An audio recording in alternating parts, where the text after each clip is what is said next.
बिस्मिल्लाहिर्रहमानिर्रहीम। अस्सलामुअलैकुम। जुनेद जमशेद साहब के जहाज़ के साथ क्या हुआ?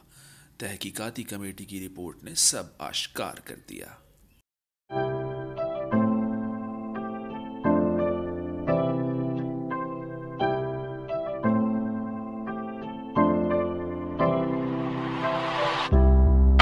पहले तो नहायत ही अफसोस है कि किसी मीडिया चैनल ने ये इन्वेस्टिगेशन रिपोर्ट नहीं दिखाई, सिवाय इसके कि आपको सोशल मीडिया पे ये नज़र आ रही है।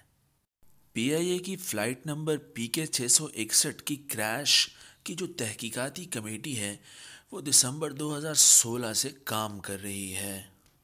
रिपोर्ट्स के मुताबिक जहाज़ के पावर टरबाइन ब्लेड ने फ्लाइट के दौरान काम करना छोड़ दिया, जिसकी वजह से इंजन बंद हो गया। रिपोर्ट के मुताबिक पीआईए का मेंटेनेंस डिपार्टमेंट इसका जिम्मेदार है, जिसको 10,000 घंटे की फ़्लाइट के बाद इसको तब्दील करना था।